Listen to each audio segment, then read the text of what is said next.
vers le président de l'Assemblée nationale qui l'attend au seuil de l'hémicycle, sans doute aussi avec le maire de la ville de Porto Novo ainsi que les membres du bureau de l'Assemblée nationale pour l'accueillir de manière solennelle et l'introduire au cœur de cet antre de la démocratie avant qu'il délivre son message sur le discours, son message sur l'état de la nation, l'état dans lequel il laisse le Bénin, il va laisser le Bénin à son successeur.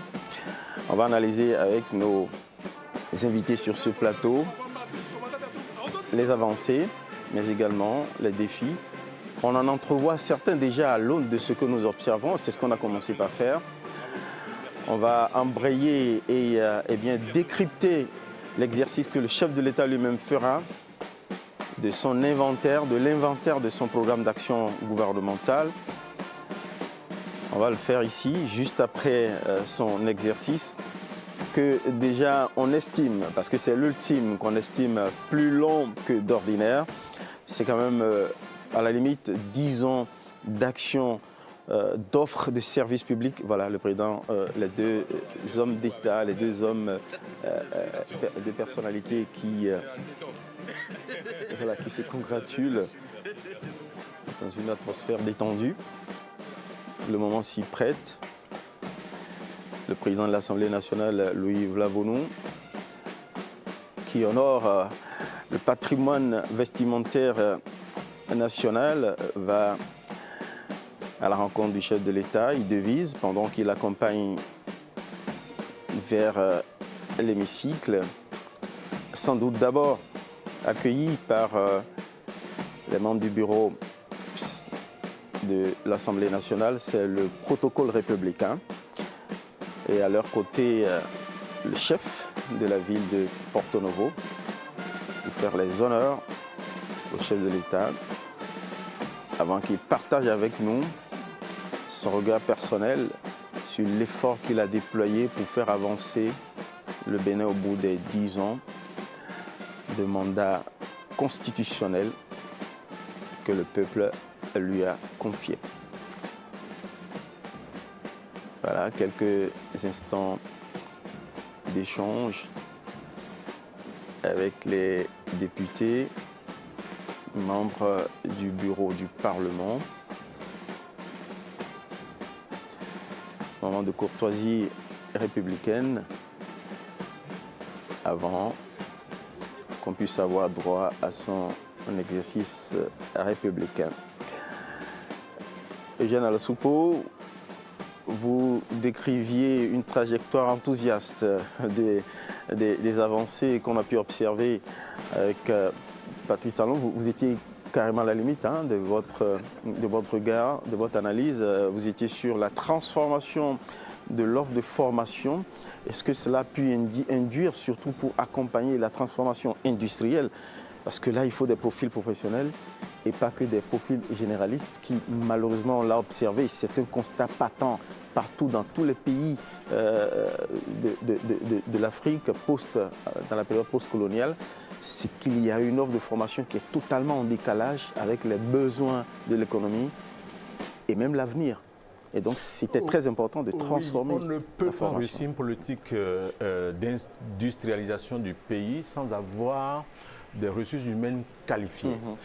Vous savez, ce qui s'est passé à la GDZ, c'est que le gouvernement du Bénin, bien qu'en offrant des possibilités, des facilités à des investisseurs, a interdit qu'ils reviennent au pays avec leurs ouvriers, les ouvriers de leur pays. Conséquence, il fallait travailler sur les ressources humaines existantes. Et c'est ça ce qui en fait. Il y a ce qu'on appelle, les spécialistes de l'Agence nationale pour l'emploi appellent des capacitations. Des jeunes qui n'étaient pas formés, qui aujourd'hui, en 6 ou en 8 mois, ont la possibilité de travailler sur des machines et même hors des frontières. Ils sont équipés, en compétences techniques. Ne pas aller à la GDZ, pour quelqu'un qui n'est jamais allé à la GDZ, c'est un tort. Vous allez comment les jeunes travaillent, la qualité des machines. Et vous savez aujourd'hui que en dehors du textile, que le Bénin fabrique du carreau. Le Bénin a sa marque de carreau aujourd'hui et qui est exporté dans la sous-région. Moi, j'en ai vu dans les pays voisins. Et donc, c'est des efforts. On n'avait jamais cru à ça. Vous avez du textile fabriqué, exporté au quotidien, bien dans les pays. Il y a des marques que je n'appelle pas ici. On revient de loin. C'est un pari industriel quasiment gagné à l'aune. C'est un pari. Et je peux vous dire qu'au départ, il n'y a que le président de la République qui croyait à la GDZ. Parce que les grosses structures internationales avaient refusé. Des tentatives industrielles au Bénin. Oui, et ça, c'est du réussi. Il y avait d'autres pays qui avaient tenté ça avant le Bénin et qui n'ont pas pu réussir comme le Bénin. Ils font leur petit bonhomme du chemin, ce n'est pas autant explosif et patent comme le Bénin. Je crois que c'est des cas qu'il faut... le Conseil des ministres a parlé d'une autre zone dans le plateau qui sera érigé. Je crois que si on a 2 à 3 pôles comme ça à l'intérieur du pays, les années à venir... Et dans l'implantation, le choix de l'implantation n'est pas totalement anodin puisque ça va être adossé, cette zone industrielle au Nigeria. Directement au Nigeria. Formidable marché économique. C'est une très bonne initiative. Alors, puisque nous parlons des projets sociaux, je pense que la création de l'Agence nationale du foncier est une marche forte qui impacte le social. Vous savez, il était très difficile en tant qu'acquéreur. Vous, avec vos petits moyens, vous faites des prêts à la banque, vous cotisez pour acheter un lopin de terre qu'on vient vous discuter après, qu'on vient vous arracher. Aujourd'hui, lorsque vous suivez la procédure de l'Agence nationale pour le foncier, du domaine et du foncier, eh bien, vous êtes hors de danger. Je crois que ce sont des choses qui sécurisent. C'est capital pour les investissements. C'est capital pour les investisseurs, notamment pour les investisseurs étrangers qui vont venir dans le pays parce qu'on ne peut pas investir dans de l'insécurité foncière. Aujourd'hui, ce sont des avancées et ce n'est pas que pour les mouvanciers, ce n'est pas que pour les opposants, c'est pour tous les Béninois. Aujourd'hui, lorsque vous voulez acquérir une parcelle, vous êtes obligé de respecter les nouvelles lois en vigueur au Bénin. C'est une avancée majeure.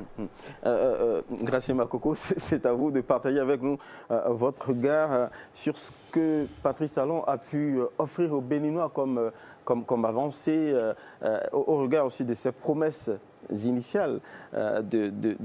Il n'avait pas de grand cap qui nous avait été fixé. En fait, il n'avait pas un discours, je vais dire, au superlatif pour nous destiner, par exemple, des horizons de développement tels que des dragons de l'Asie, etc. Non, il a juste tracé un certain nombre de grands chantiers. Est-ce que, à vos yeux, les promesses ont été réalisées? Non, je dois vous dire que si on doit résumer en une seule phrase le bilan du président Patrice Talon, il faut dire qu'en dehors de la démocratie électorale et quelques questions de liberté publique, le président Patrice Talon, en 10 ans, a réussi sur tous les plans. J'ai bien dit qu'en dehors de la démocratie électorale et de quelques questions de liberté publique, il a réussi réellement sur tous les plans, sur le plan infrastructurel, sur le plan éducatif. C'est vrai que la question de l'éducation, quand on l'évoque sous le régime du président Patrice Talon, les gens font tôt de s'intéresser à la question des AME, qui n'est pas une question anodine, bien entendu, mais on oublie qu'il y a eu de profondes réformes dans ce secteur-là. Il ne faut pas oublier, je vais faire un clin d'œil au Conseil national de l'éducation, qui est en train de faire un travail formidable. Je ne sais pas pourquoi le Conseil national de l'éducation ne communique pas sur ses actions, mais j'ai eu la chance de participer en tant qu'invité à l'une des assemblées consultatives du CNE, d'accord, au niveau de Golden Tulip, mais j'ai constaté depuis ce temps-là que vraiment sur le plan de l'éducation, beaucoup de choses sont en train d'être faites sous ce régime-là. Et avant, lorsqu'on se retrouve derrière son téléphone portable dans sa maison, et on avait l'habitude de faire des propositions pour dire bon, que le système éducatif irait mieux si on faisait ça. Nous-mêmes, moi-même du moins avec une équipe, on s'est retrouvé à l'intérieur du CREJ, qui est une structure de réflexion. Nous sommes dirigés vers le CNE et on est parti avec quelques projets, mais lorsqu'on a pris contact avec ce qui se faisait, on a vu que ce que nous on a proposé, les gens ont déjà dépassé ce niveau-là et il y avait beaucoup de choses qui se font au niveau du secteur de l'éducation. En dehors de ça, le CNE incarne une sorte de gouvernance rationnelle. Tout à fait. et je me rappelle, visionnaire, ça en fait, ce n'est pas une confidence, je me rappelle du sentiment de l'état d'âme de l'actuel ministre de l'Enseignement supérieur de la recherche scientifique, que je salue au passage, Mme Eleonore Yahi, lorsque, lors de l'Assemblée consultative de 2023, le Conseil a décidé à ce que des résolutions soient appliquées avant même la rentrée qui a suivi. Je me rappelle, la ministre dit « Ah, quand même c'est trop, mais on fera l'effort ». Vous comprenez que les gens sont sous pression et qu'il y a un travail fondamental qui est en train d'être fait. Ça, les gens n'ont pas communiqué suffisamment là-dessus. Je ne suis pas sûr que ce soit un atout. Il va falloir que les Béninois comprennent que dans le secteur éducatif, en dehors de la question des AME et autres, il y a fondamentalement beaucoup de choses qui sont en train d'être faites, qui sont déjà faites, je vais le dire maintenant. Donc il y a une démarche prospective que vous saluez à travers cette gouvernance de l'éducation. Oui, bien entendu, parce que... Et cela est aussi tributaire de la qualité, justement, des personnalités, des compétences qui sont appelées pour diriger ce conseil et faire des propositions. Vous voyez, on parle de professeur Noël Baguidi. Je vais vous rappeler le discours du président Patrice Talon lors de l'installation. Il parle d'un intellectuel moralement intègre et scientifiquement productif. Ça résume beaucoup de choses. Ça, je vous rejoins pour vous dire que ce conseil n'est pas dirigé par des plaisantins. Et lorsque le conseil veut travailler, il suffit simplement de prendre le cadre légal qui encadre ce conseil et regarder le profil de ceux qui sont en train de travailler, ceux qui mènent la réflexion et voir ce que ça a donné. Monsieur Alosupo a parlé du secteur professionnel, on a parlé des lycées, mais je pense que c'est une petite goutte dans une grande mer parce que beaucoup de choses ont été effectuées en ce qui concerne la gouvernance administrative des écoles, la gouvernance financière des écoles. Il y a eu beaucoup d'avancées dans ce sens-là. Et là, je suis sûr qu'on ne pourra pas résumer, d'accord, sur un plateau de télévision dans un délai trop fermé tout ce qui a été fait sur le plan éducatif. Mais malheureusement, la population voit simplement le salaire des AME. Ce n'est pas une question qu'on peut banaliser, c'est sans doute vrai, mais je vais dire qu'au-delà de ça, il y a quand même beaucoup de choses qui ont été effectuées. Mais quand je laisse le secteur de l'éducation, on va revenir sur les défis, parce que même dans tous les secteurs...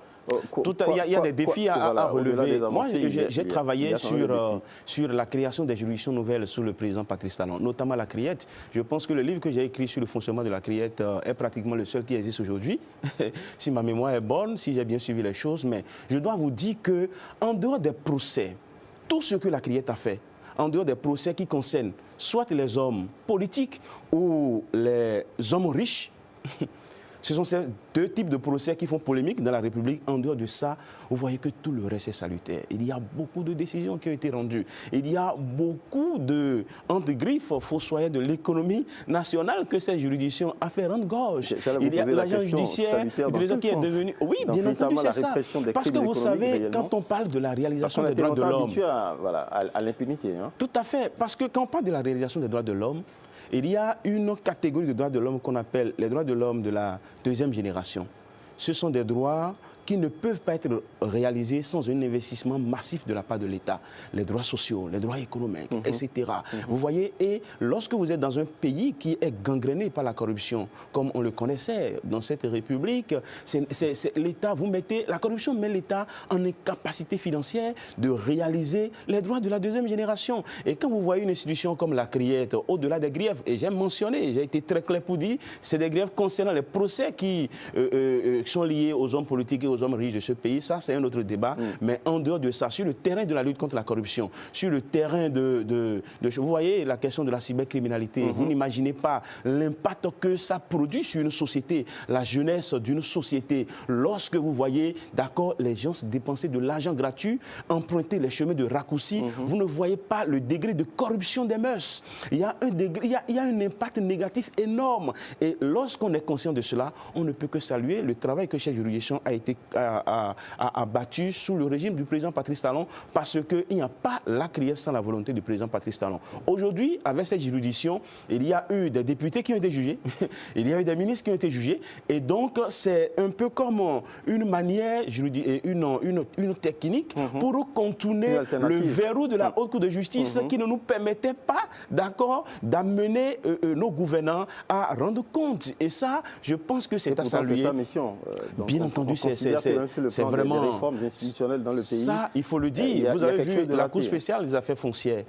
Vous savez, le Bénin a un problème du foncier, un problème terrible. Avant, il y a la diaspora béninoise. Les gens se retrouvent en France, en Belgique, aux États-Unis, en Allemagne. Ils envoient de l'argent pour qu'on leur achète de terre ici. Mais finalement, c'est de l'escroquerie. Les gens ne retrouvent plus leurs biens immobiliers. Mais aujourd'hui, l'installation de cette cour et également les réformes qui ont été abordées déjà par M. Alossokpo, on voit que nous sommes entrés dans une ère de sécurisation du foncier au Bénin. Et ça, ce n'est pas forcément, ce n'est pas seulement pour les investisseurs étrangers, mais c'est d'abord pour nous autres Béninois. Les Béninois qui se retrouvent à l'étranger aujourd'hui, c'est quand même un système qui leur permet d'avoir un peu plus confiance d'accord, dans ce domaine du foncier-là. Il y a un aspect que je voudrais aborder, et M. Alossokpo l'a abordé, la question des concours. La question des concours. Moi, je peux vous dire que parmi toutes les réformes du président Talon, ça, je l'ai beaucoup salué. Il y a plein de magistrats aujourd'hui qui ne seront jamais devenus magistrats si on n'a pas un système transparent d'organisation des concours. Parce qu'avant, on a observé que si vous n'avez pas des millions, vous ne pouvez pas accéder aux fonctions publiques. Si vous n'avez pas des gens qui sont haut perchés, vous n'êtes pas ami d'un ministre. On a connu un Bénin. Et ça, je suis d'accord avec le président Patrice Talon lorsqu'il parle de passé honteux. Il ne faut pas avoir froid aux yeux. Il faut être direct. Il faut dire les choses clairement. On a vu dans ce pays l'enfant d'un homme haut perché qui vit en France et qui est admis à 2 concours différents organisés le même jour et à différents endroits. Et pas forcément parce que le concours a été organisé en ligne. Non, pas du tout. Le concours n'est pas organisé en ligne. Il n'est pas sur le territoire national et il réussit, d'accord, pour 2 concours organisés le même jour à 2 endroits différents. Vous convenez avec moi que ça, il s'agit d'un passé honteux, un passé tellement honteux. Et avec l'avènement du régime de la rupture, on a constaté qu'il n'y a plus de concours frauduleux au Bénin. En 10 ans, tout le monde est d'accord sur cette question. Il y a une unanimité qui ne dit pas son nom. Qu'on soit opposant, qu'on soit mouvancier, nous savons que désormais au Bénin, les concours sont sans fraude. Et ça, c'est une avancée majeure. Et il faut le saluer, il faut le reconnaître. Et j'ai commencé par dire le président Patrice Talon, en matière d'infrastructure, là, il ne faut plus perdre le temps pour faire le point, parce que ça se voit. Il y a une artiste qui dit, je fais allusion à M. Gigi Lapino, qui dit on n'a plus besoin de parler parce que les faits sont là et tout le monde est en train de voir ce qui se fait dans ce Bénin-là sur le plan infrastructurel. Il ne faut pas oublier la réforme dans le secteur de la santé. Je vous arrête pas. Oui, tout à fait. Je vous relance sur les réformes dans le secteur de la santé pour que vous partagiez avec nous votre regard. Je rappelle juste aux téléspectateurs, à ceux qui nous ont rejoints à ce moment précis, que nous sommes en train, Bénin TV, en train d'accompagner l'exercice républicain du message sur l'état de la nation du chef de l'État devant le Parlement, dont on voit déjà d'ailleurs les images à l'antenne. Cette image nous indique avec le décorum qui est installé, le protocole tout autour voilà, de la chaire du président de l'Assemblée nationale, où il va monter tout à l'heure pour lancer eh bien, cette séquence cérémonielle républicaine. Que c'est imminent. Le chef de l'État va sans doute aux frontières. On est déjà carrément à 10 heures. Voilà. Il est fort possible que dans les secondes qui viennent, le chef de l'État fasse son entrée dans ce Parlement. Ben voilà, c'est exactement comme je l'ai dit. On entend le protocole de l'Assemblée nationale qui prend la main. Le président de l'Assemblée nationale va contrôler le quorum et s'assurer que la majorité et Monsieur le Président de l'Assemblée nationale.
échange, asseyez-vous.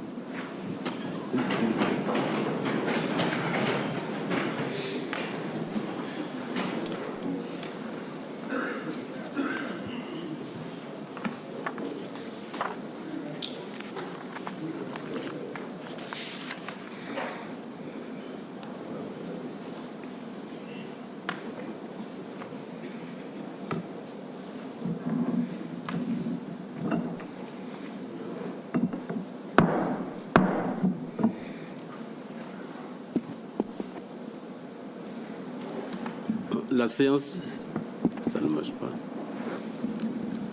La séance est reprise.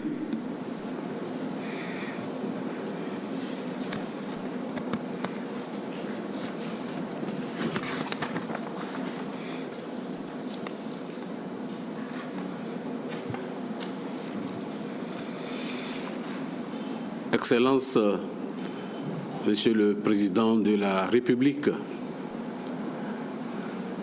Messieurs les membres du bureau, Messieurs les membres de la conférence des présidents,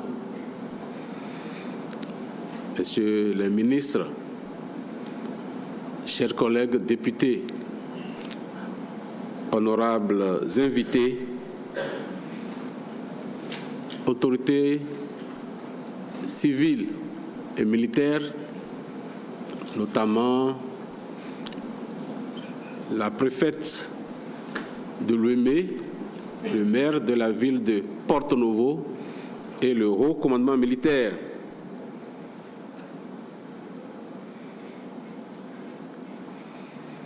Conformément à l'article 72 de la Constitution, nous voici réunis pour écouter le message du chef de l'État sur l'état de la nation.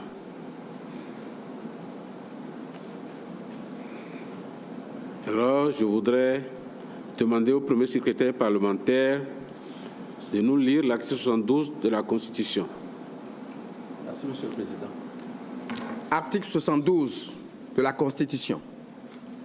Le président de la République adresse une fois par an un message à l'Assemblée nationale sur l'état de la nation.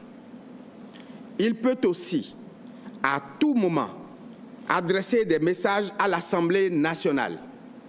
Ces messages ne donnent lieu à aucun débat.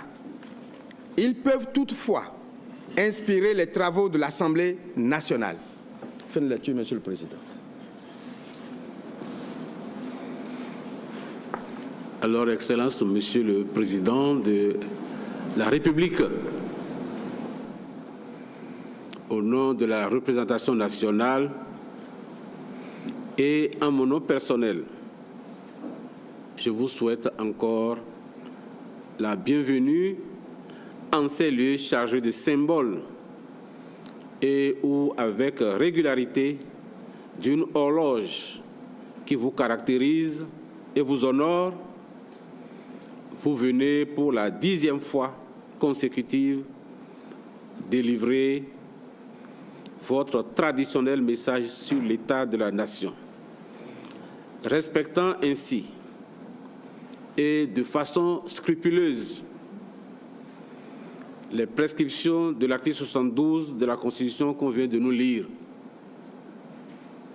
Cependant, au regard du contexte national, marqué notamment par les douloureux et regrettables événements du 7 décembre dernier, qui ont créé tant de frayeur et suscité tant d'indignation à travers le pays, voire au-delà, d'une part, et les grandes mutations en cours au plan politique et institutionnel, d'autre part. Jamais auparavant un discours sur l'état de la nation, qui apparaît par ailleurs comme un véritable testament politique, n'aura été attendu avec autant d'impatience, aussi bien par les membres de l'Assemblée nationale que par le peuple béninois tout entier qu'il représente.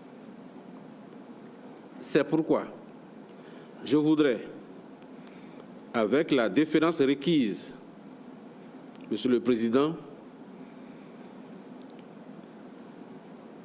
de bien vouloir prendre la place à cette tribune qui vous est si familière pour nous délivrer cet ultime message qui, j'en suis convaincu, saura renforcer la foi des uns et des autres en l'avenir de notre commune patrie, le Bénin. Mais avant de vous inviter, là, je voudrais quand même dire quelque chose qui vous caractérise et qui sous-tend notre admiration par rapport à ce que vous êtes. On n'invente pas la roue. Donc je vais tirer ça quand même des écrits d'un Sud-Africain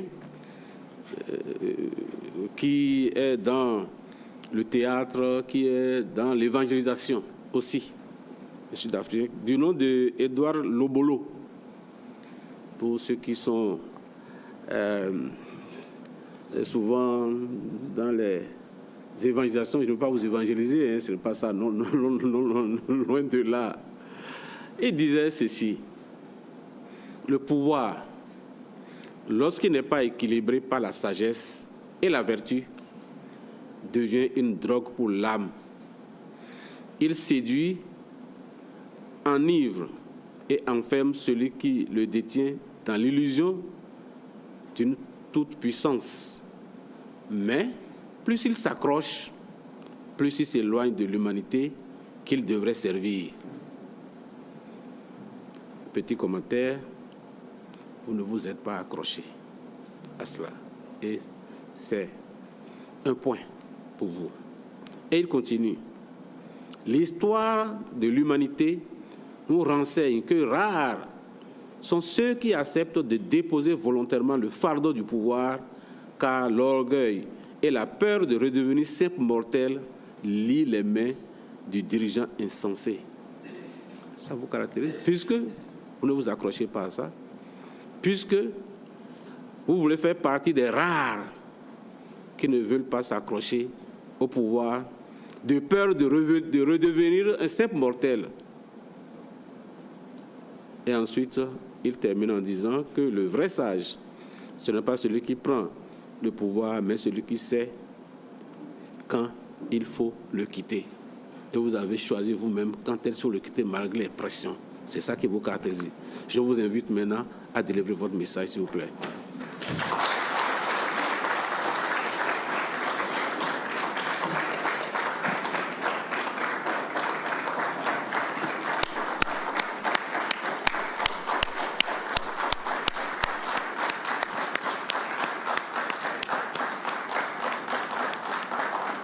Merci.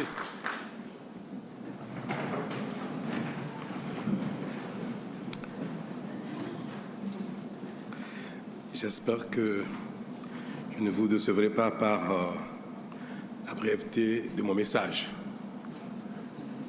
Le président a dit tout à l'heure que c'est le message le plus attendu. Mais en général, les au revoir doivent être courts et brefs, pour que l'émotion ne monte pas trop. Je peux vous dire que ce n'est pas sans émotion que je me tiens devant vous ce matin pour mon dernier message dans cette posture. Monsieur le Président de l'Assemblée nationale, Mesdames et Messieurs les membres du bureau de l'Assemblée nationale, président de commission et président de groupe parlementaire, Mesdames et Messieurs les députés. Pour une 10e et dernière fois, j'ai l'honneur de vous présenter en votre qualité de représentant légitime du peuple béninois et délégataire de sa souveraineté en matière législative, mon appréciation de l'état de notre nation.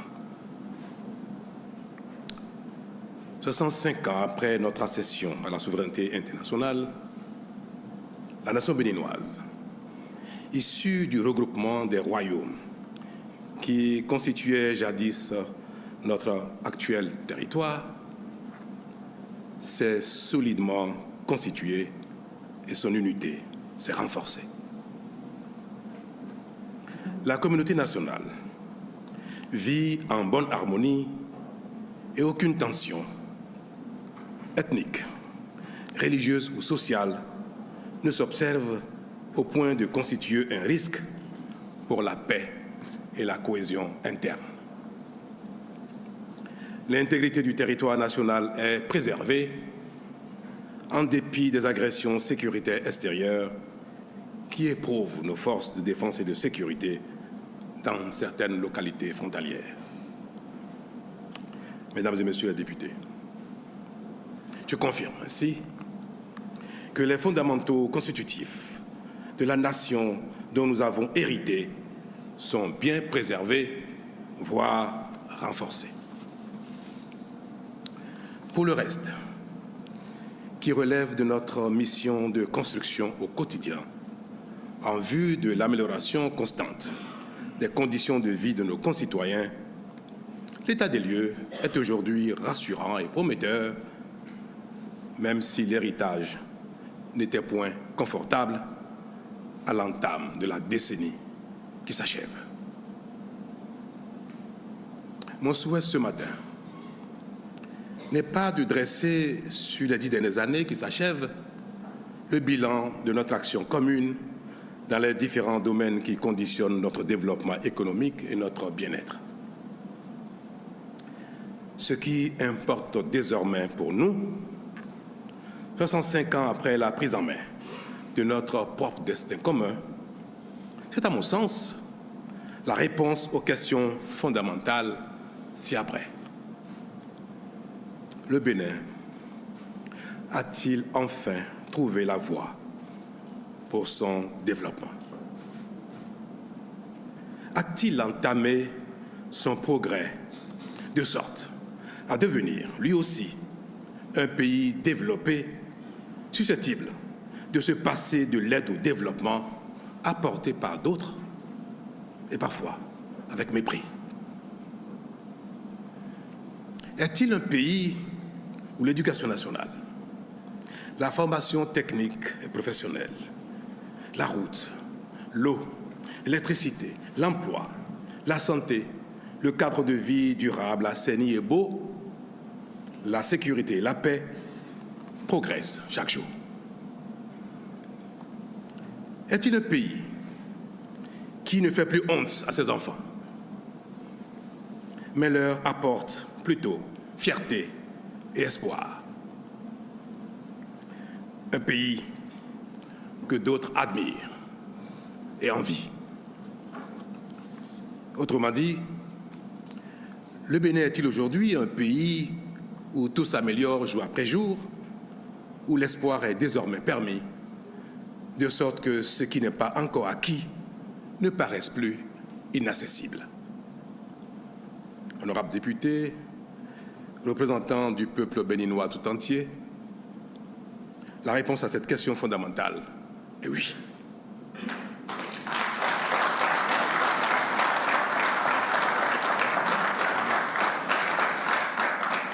En effet, depuis bientôt 10 ans, le Bénin a entamé sa mutation et les signes de notre progrès sont visibles par tous. Le miracle, c'est notre nouvel état d'esprit. Il nous fait opérer les changements les plus inespérés.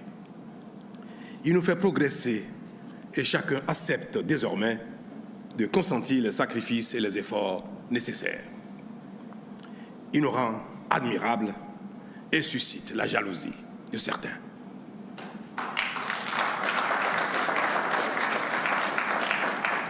Ce nouvel état d'esprit est le résultat du courage dont a fait preuve l'ensemble des responsables politiques en charge de notre commun destin depuis bientôt 10 ans. Par ce courage, des réformes pertinentes jadis inespérées ont été opérées dans tous les domaines et ont été peu à peu appropriées par chacun pour devenir le fer de lance de nos prouesses.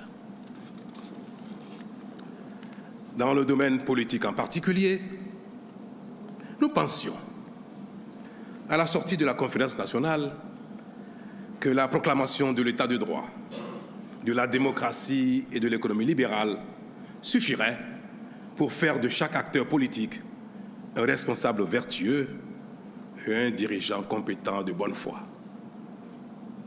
Nous pensions que les acquis de la conférence nationale suffiraient pour induire la bonne gouvernance et produire le développement, quelle que soit l'organisation et les règles de la compétition politique. Hélas, non. Bien que chacun ait constaté cette terrible réalité et souhaité haut et fort la revue du système politique partisan, la définition et la mise en œuvre d'une réforme politique sérieuse n'ont pas été aisées et continuent de nous éprouver. Aujourd'hui encore, il persiste en notre sein une certaine divergence sur les profondeurs qu'il reste à atteindre en cette matière pour mettre le Bénin définitivement à l'abri de nos travers, nous les acteurs politiques. Honorables députés, ma conviction est que un effort qui s'avère nécessaire, mais qui est à moitié consenti, est vain. C'est pour cela que nous avons raison d'aller au bout de la réforme, de la refonte de notre modèle politique pour l'adapter à nos réalités en vue d'asseoir durablement notre développement engagé. Vous prenant à témoin, honorables députés, j'ai la conviction que les différentes réformes que nous avons opérées depuis, qu'il s'agisse de celles intervenues en 2018, 2019, 2024 jusqu'à la toute dernière, datant d'un mois à peine, nous permettront véritablement et définitivement de mettre la démocratie au service du développement de nos concitoyens et non au service exclusif des acteurs politiques. Ainsi, diriger la nation béninoise ne doit plus être perçu comme un droit, mais plutôt comme un devoir qui requiert de la disponibilité, de la vision, de la compétence et de l'abnégation. C'est pourquoi, de plus en plus, la démocratie se définit essentiellement chez nous au Bénin comme un facteur de développement et de promotion du bien-être citoyen. Elle n'est plus un prétexte de pagaille, de corruption et d'impunité. Au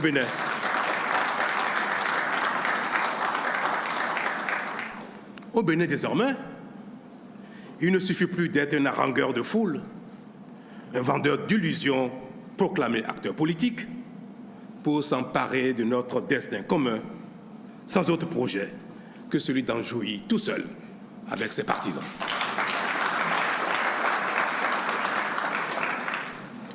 Pour nous diriger au Bénin, nous protéger, assurer notre développement et notre bien-être, il faut en être capable et le mériter politiquement. Être acteur politique ne confère plus aucun droit. Il n'astreint qu'à des devoirs et à l'humilité, voire à l'effacement et même au sacrifice de soi.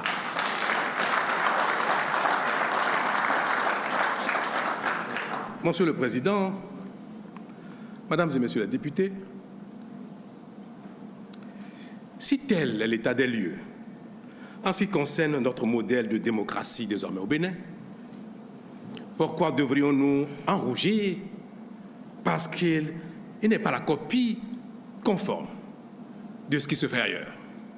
Pourquoi? Mais est-ce que le Bénin est la copie conforme de notre pays dans le monde? Mais non.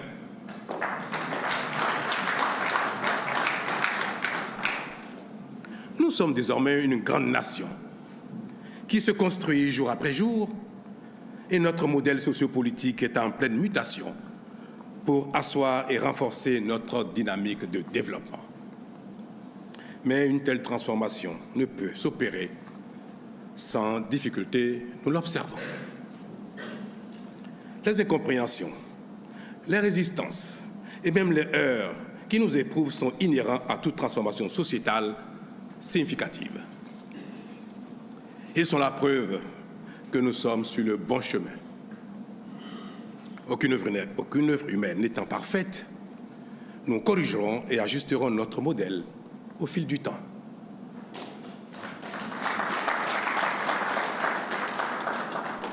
À cet effet, chaque génération devra apporter à la nation éternelle sa part d'innovation et de génie constructif, ainsi que son courage pour empêcher coûte que coûte les nostalgiques rétrogrades et les marginaux d'arrêter le progrès.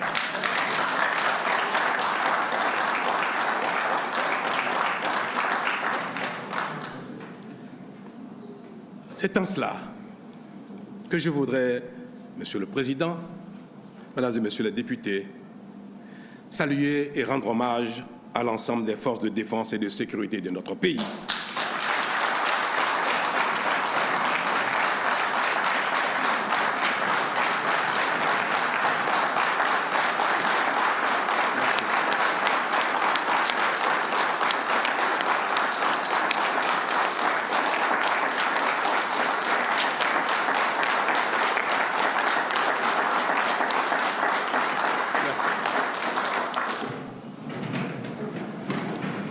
Pour leur bravoure, leur loyauté à la République face à l'attaque perpétuée le dimanche 7 décembre 2025 contre la nation béninoise par des marginaux insensés, manipulés par quelques compatriotes en quête de privilèges perdus, ainsi que certaines autorités politiques et militaires étrangères. Je salue la mémoire de ceux d'entre nous qui y ont perdu la vie et adresse à leurs familles et proches, au nom du peuple béninois tout entier, nos sincères condoléances. Aussi, voudrais-je, en mon nom personnel et au nom de la nation tout entière, exprimer notre fierté et notre reconnaissance à l'égard de tous les corps d'armée, toutes les garnisons du territoire, tout le commandement militaire, la police républicaine et son commandement, qui tous, sans aucune défection, se sont mobilisés spontanément et immédiatement pour défendre la patrie, refusant de prêter main forte aux assaillants et se mettant à la disposition de l'État.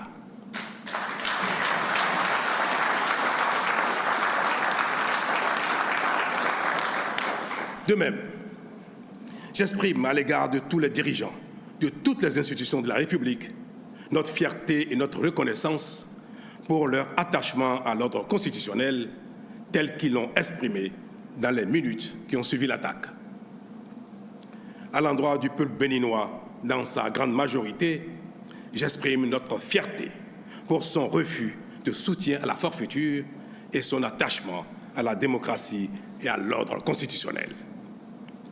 Monsieur le Président, Mesdames et Messieurs les députés, tout cela n'est-il pas l'illustration d'un état d'esprit nouveau, caractéristique d'un Bénin qui grandit? Les grandes nations, ce ne sont pas seulement celles qui ne sont jamais éprouvées, ce sont également celles qui sont capables de faire face aux épreuves avec efficacité. En cela, notre pays, le Bénin, a donc franchi un palier décisif dans son parcours, sa construction, ses valeurs et son développement. Quant à ceux d'entre nous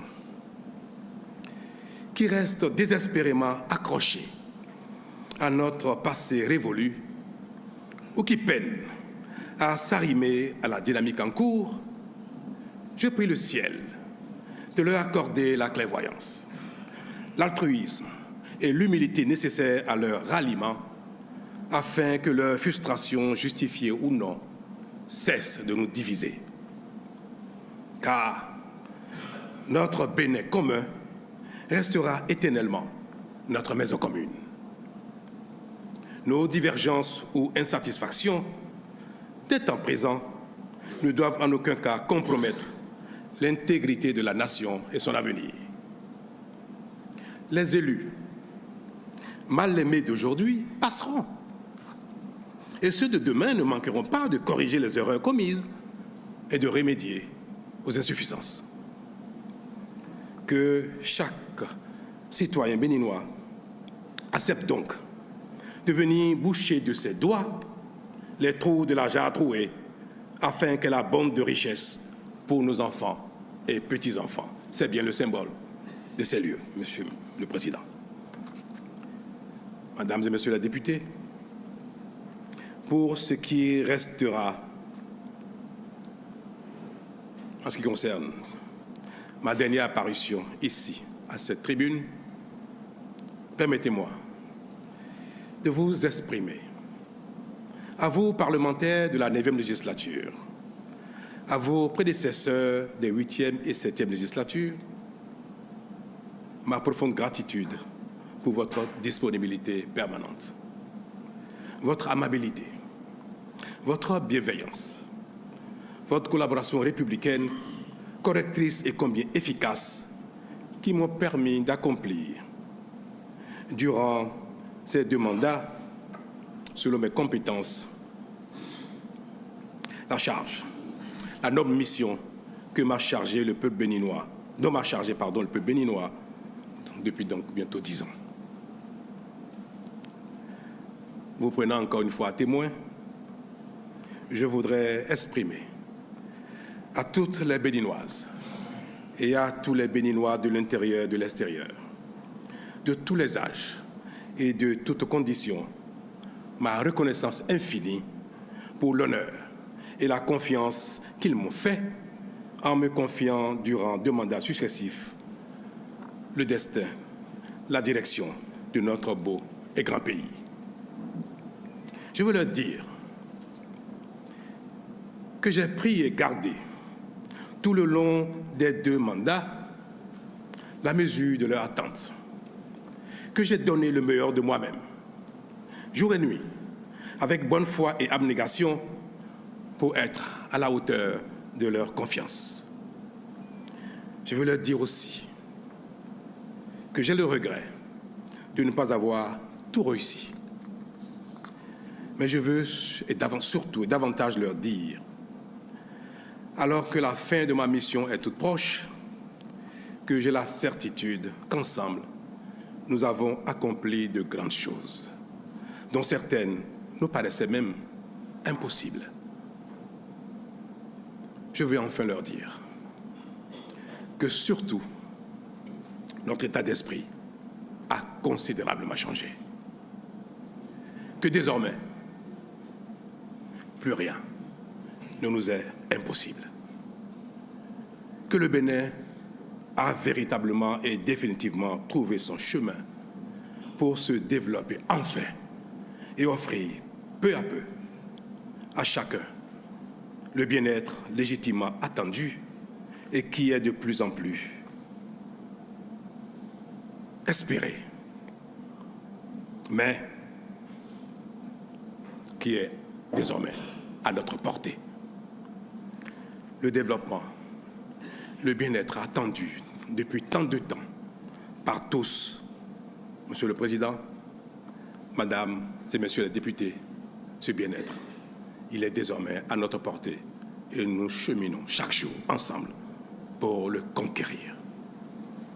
Monsieur le Président de l'Assemblée nationale, honorable député, bientôt, de nouveaux conseils communaux prendront le relais dans nos communes.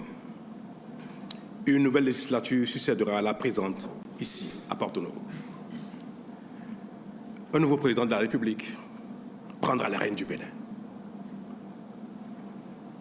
Tous ces changements qui s'annoncent matérialisent la dynamique de la vie.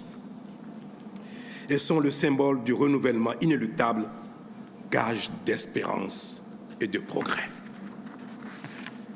Les élections générales, qui à cet effet se préparent, seront paisibles et sereines, parce que chacun, quelle que soit son appréciation et son appartenance, aura compris que le seul véritable enjeu, c'est le Bénin.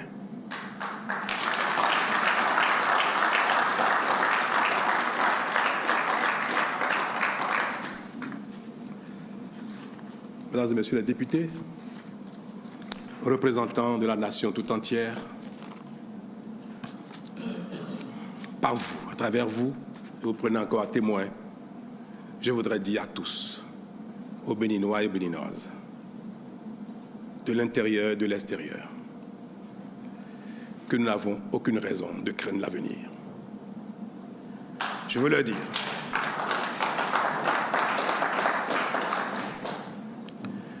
que nous avons trouvé notre chemin. Je veux le répéter.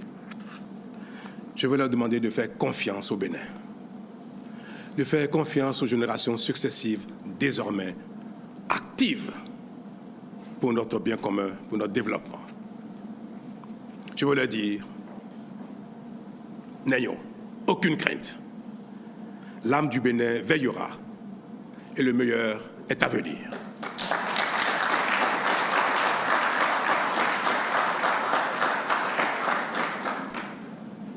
Telles sont ma prière et mes vœux pour l'année 2026 qui s'achève, ou qui s'annonce plutôt, pardon, je vais trop vite, hein.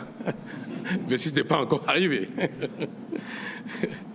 Je disais donc tantôt que telles sont ma prière et mon vœu pour l'année 2026 qui s'annonce pleine d'allégresse et de réussite pour le Bénin. Puisse-t-elle apporter à chacun et à chacune la bonne santé, la prospérité, la patience, le patriotisme, l'amour de soi et de l'autre, ainsi que la joie de vivre. Mesdames et messieurs, vous aurez compris que l'émotion m'a étreint.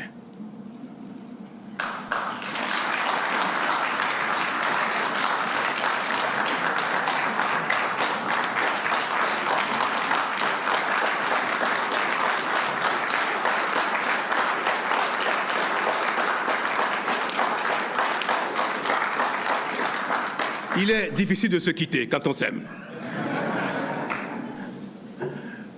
Mais la grandeur de l'âme, le devoir, l'amour requiert qu'il faut savoir se quitter, savoir se dire au revoir pour laisser la place à d'autres.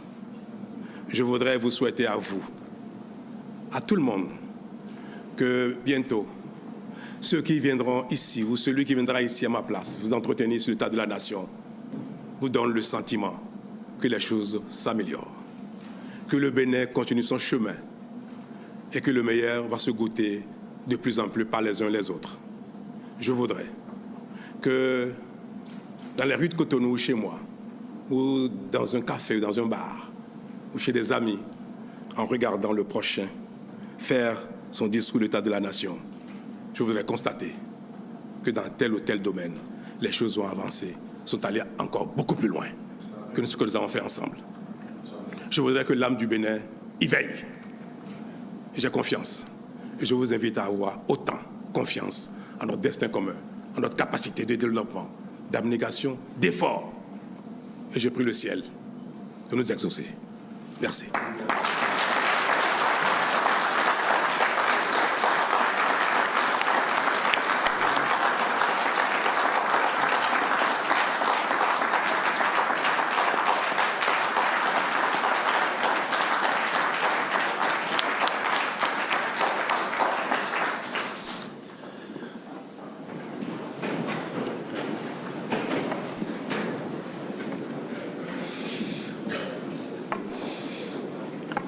Voilà.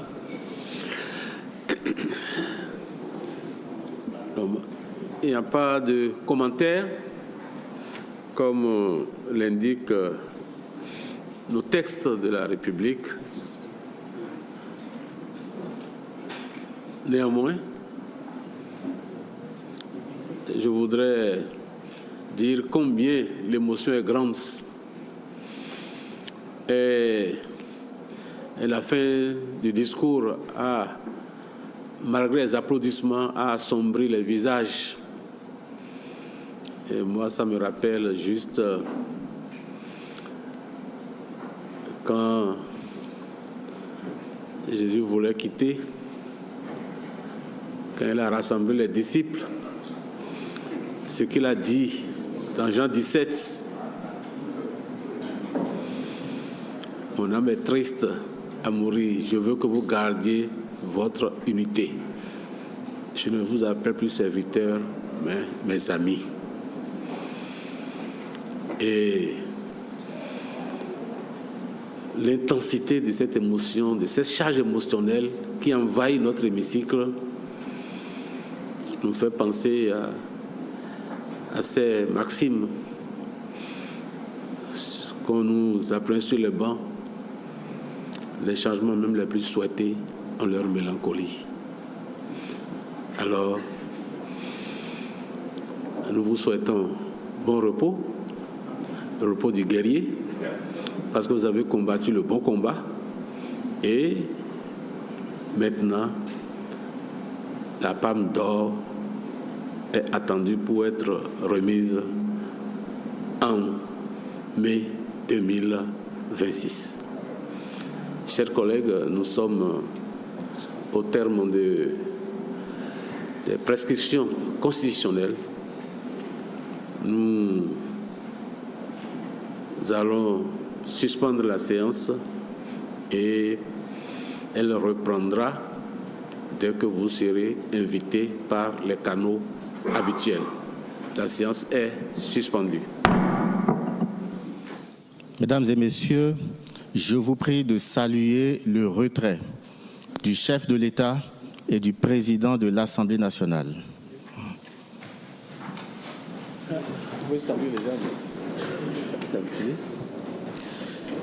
Mesdames et messieurs, veuillez vous rasseoir, s'il vous plaît.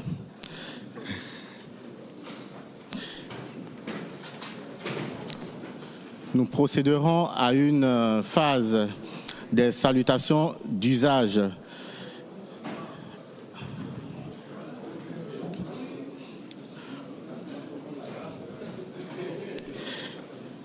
Voilà. Je voudrais inviter, s'il vous plaît, mesdames et messieurs,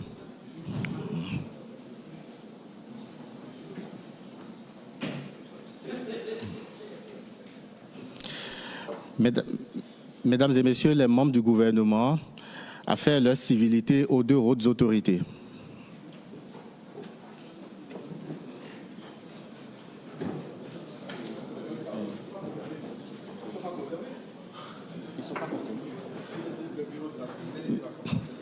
Madame et messieurs les membres du bureau de l'Assemblée, s'il vous plaît. Oui, l'arrivée se fera par la droite et vous retournez à vos sièges par la gauche.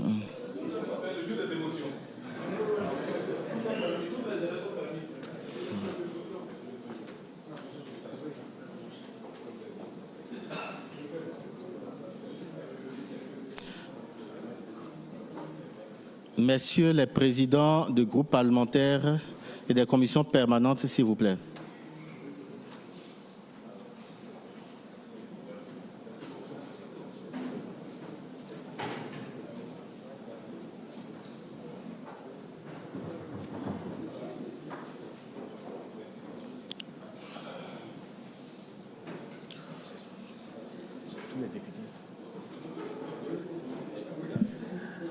Chers invités, un discours chargé d'émotion, ce n'est pas un grand discours. Hein. Le message sur l'état de la nation, l'ultime de Patrice Talon, ce n'est pas un grand discours marqué d'un chapelet de satisfecit.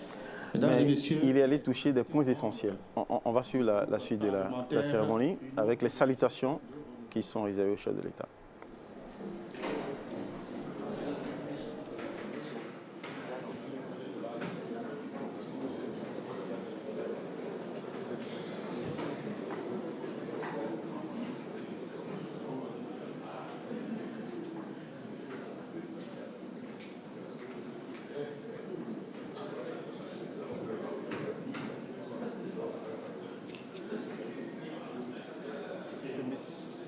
Voilà. Tout à fait. Cette procédure-là, que les députés auront la possibilité d'être en contact comme ça avec le chef d'État. Maintenant, après la charge, il y a les amitiés qui continuent. Absolument. Il y aura d'autres possibilités de se voir. Et il y a la campagne qui s'annonce aussi, la campagne des élections communales, législatives et la présidentielle après. Je crois qu'il y aura une convergence d'efforts de l'ensemble des partis qui supportent le candidat pour que ce que le président de la République a souhaité que les efforts continuent au-delà de son mandat, soient maintenus et entretenus. Vous savez que, je constate, vous savez, oui, avec Nickel Fayon. Oui, c'est un moment solennel, un moment chargé d'émotion. La puissance émotionnelle induite par le discours du président de la République. C'est très important. Vous savez, j'ai vu dans ses yeux un minimum de regret. Le regret d'avoir arrêté la marche, mais l'audace de quitter. Le président de l'Assemblée l'a dit et l'a félicité. Je crois que c'est la marque des grands hommes. Et Patrice Talon, je dirais que lui seul, il aura été un marquant phénomène politique. C'est une masse d'imagination, de capacité d'action. Qu'on l'aime ou qu'on l'aime pas, on doit reconnaître en lui la force de l'action, l'audace d'agir. Et il y a des chantiers sur lesquels nous avons trouvé, le chef de l'État et le gouvernement, qu'on n'aurait jamais pensé possible. Nous, les réformes politiques, ce n'était pas donné. Et on a avancé en 2017, il y avait beaucoup de scepticisme par rapport à ça. Mais on a évolué. Il y a eu des casses, il y a eu des difficultés. Et il a appelé à ce que ceux-là qui ont marqué leur opposition puissent retourner à la maison, soutenir la dynamique qui est en cours. Pas sa dynamique. Oui. Parce qu'à partir de 2026, et précisément en mai, il aura quitté le pouvoir, mais avec celui qui vient, deux pouvoirs ne se ressemblent jamais absolument. Deux hommes ne se ressemblent jamais à la gestion, à la tête d'un pays. Il y aura certainement... Chacun avec sa marque. Chacun avec sa marque. Il y a des acquis. Il y a des acquis et sur ces acquis, celui qui va lui succéder va étoffer ses actions pour le bien-être des Béninois. Tout ce que le chef d'État a dit là, dans ce discours de 26 minutes bien chronométré, c'est la convergence des efforts pour le bien-être du pays et des citoyens. Pour nous, c'est essentiel et il a continué à exprimer cette conviction qu'il a nourrie depuis 2016 à la tête du pays. Parfois, on l'a accusé de faire des pas forcés sur un certain nombre d'actions, mais au bout du compte, le résultat est là, le résultat est palpable. Il y en a qui sont contre, il y en a qui sont pour, mais pour l'essentiel, aujourd'hui, au bilan... Au cœur des actions, quoique clivantes, parce qu'en fait, tout le monde, on ne peut pas appeler à tout le monde. Non, tout le monde ne peut pas adhérer à même dans votre propre famille, vous ne pouvez pas appeler à tout le monde. À une inflexion, une inclinaison qu'on imprime à l'action publique, à l'offre de gouvernance publique. Tout le monde ne peut pas être d'accord. Mais il y a une marge d'humilité dans ce discours-là. Je considère que le plus important, il y a une question essentielle qu'il faut se poser à chaque fois. Est-ce que le pays en sort grandi? Est-ce que l'intérêt général est sauvegardé? Est-ce que l'avenir est préservé? Et après, autour des dissensions, Patrice Talon appelle en toute humilité à ce que tous les filles et fils du pays, à l'image du symbole justement unioniste de l'Assemblée nationale, d'ailleurs qui a été sacralisé au sortir de la conférence nationale, qui ait des élans collectifs pour qu'ensemble on corrige les marges d'erreur pour avancer ensemble. Et lui-même l'a reconnu qu'il pourrait y avoir des erreurs. Et ces erreurs-là seront certainement corrigées par celui qui va lui succéder. Gratien Makoko, le président de l'Assemblée nationale avait annoncé comme une sorte d'attente, de soif à entendre ce message, cet ultime message sur l'état de la nation de Patrice Talon comme une sorte de testament politique. Est-ce que vous avez senti des accents dans ce message-là comme une sorte de testament politique? Et si c'est le cas, qu'est-ce que vous avez retenu? Qu'est-ce que vous avez retenu? Monsieur Solovo, je vous remercie beaucoup. Il faut dire que au su de ce discours, bien sûr, ce discours du président Patrice Talon, j'ai retenu généralement ces 4 à 5 points D'accord. Le dernier point, c'est la note d'espoir, son invitation à l'endroit de tous les fils et de toutes les filles de ce Bénin de croire à la grande destinée de ce pays, de se mettre ensemble en dépit des divergences. Ça, c'est sa note finale. L'invitation fondamentale qu'il a adressée à l'endroit de tous les citoyens et de toutes les citoyennes béninois. Mais alors, les 4 autres points sur lesquels je peux structurer son discours, c'est d'abord le problème le plus grave et le plus important du Bénin selon lui. J'ai lu à travers le discours du président Patrice Talon que selon lui, le plus grand problème du pays, c'est l'échiquier politique, ce sont les hommes politiques. Il a essayé d'adopter une posture très semblable, à celle de Ronald Reagan, un ancien président américain qui disait que le gouvernement n'est pas la solution aux problèmes, l'homme politique n'est pas la solution aux problèmes, qu'ils sont en réalité les problèmes. Je suis en train de constater que il y a le président Patrice Talon est en train de nous dire qu'en réalité, le plus gros problème du Bénin, ce sont ces hommes politiques.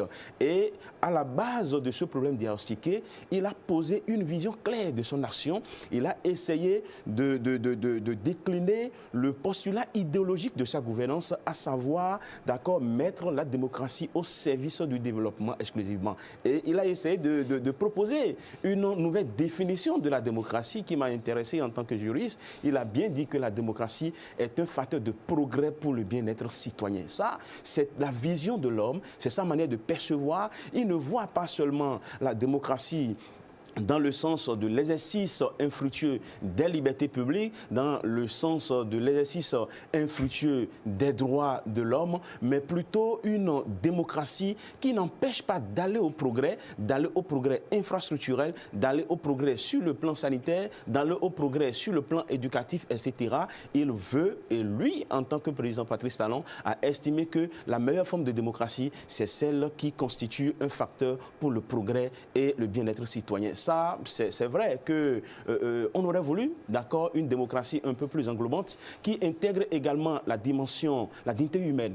La dignité humaine parce que tel qu'il a pensé, c'est vrai que c'est une solution conjoncturelle à un problème réel du Bénin, mais au fond, on aurait voulu que celui qui va le suicider puisse essayer, d'accord, d'épouser cette vision de la démocratie, mais rechercher à intégrer également la dimension la dimension qui concerne la condition humaine, la dignité humaine, parce que c'est capital, puisque si nous avons le progrès matériel sans avoir un épanouissement personnel, ça ne va pas être forcément le développement dans son entièreté. Ça reste la vision de l'homme, ça l'a caractérisé. Et le troisième point, c'est les actions qu'il a menées. Et j'ai pu noter quelque chose quand le président Patrice Talon parlait des réformes. Il s'est plus appesanti sur les réformes politiques. Selon lui, c'est à ce niveau seul que les problèmes sont intervenus. Et ce n'est pas faux.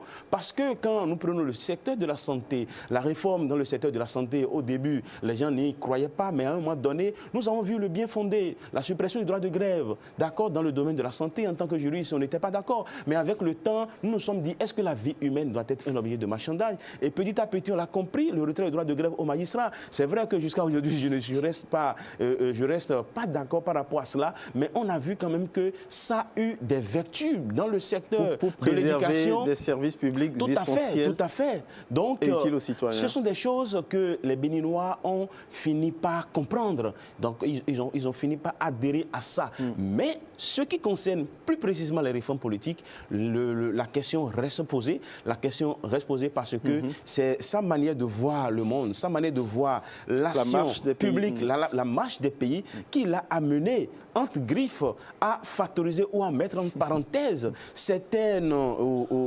caractéristiques ou certains éléments de la démocratie telle qu'on l'a connue avant lui. Libertaire. Voilà, donc on ne va pas le dire, mais dans une certaine mesure, il faut quand même dire que c'est un homme qui a diagnostiqué un problème et il a posé clairement son mode d'action, son idéologie, d'accord, de développement, et après il a agi. Il convient lui-même que sur le plan politique, son action ne fait pas unanimité. Nous sommes d'accord que dans les autres domaines, il n'y a pas trop de débat. Sur le terrain politique, c'est un élément. Mais le président Patrice Talon, dans son discours, a sorti une phrase très forte, que nous il a défini ce qu'on appelle, on peut appeler le profil de l'homme politique béninois après lui. Le profil, il ne s'agit plus simplement d'être un harangueur de foule pour présider à la destinée de l'État du Bénin, pour animer les institutions de l'État, pour d'accord se retrouver à un niveau élevé au niveau de notre République. Il va falloir allier à la capacité de mobilisation de l'électorat, la compétence, et il a parlé également de l'abnégation. Et ça me rappelle les derniers mots ou les dernières volontés du roi Rui Badia. C'est vrai que le Bénin, c'est Niki, c'est tout, mais ça c'est juste, ce n'est pas pour diviser, et que les téléspectateurs me pardonnent, mais j'illustre à travers les derniers mots du roi Rui Badia, qui a détaillé également le profil de celui qui va lui succéder. Et le roi Rui Badia a fait allusion à un élément caractéristique que je voudrais que le président Patrice Talon puisse ajouter, ou que nous essayons d'ajouter au profil de l'homme politique. Il doit être un homme affectueux.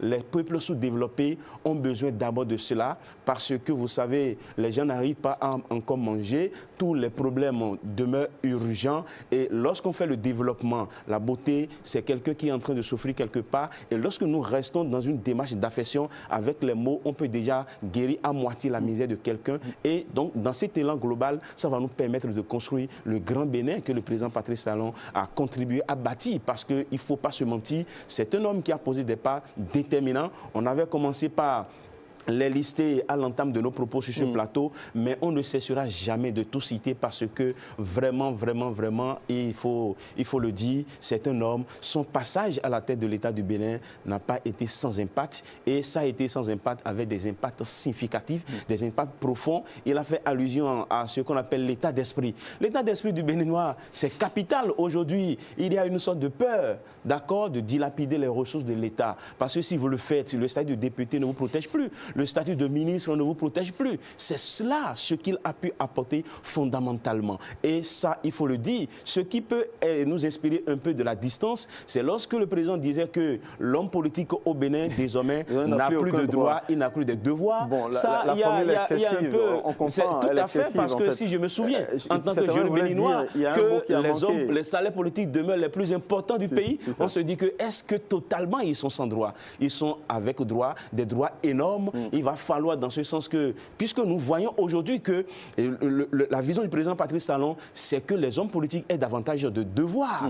Et pour cela, il va falloir que nous puissions initier des réformes pour revoir à la baisse l'exorbitance de leurs droits, parce qu'ils ne continuent pas à en avoir. Aujourd'hui, nous avons des députés retraités, et lorsque le député, il sert l'État à l'hémicycle, il participe à l'adoption des lois, après, il a une retraite, il ne nous dit pas jusqu'à quand ça va finir.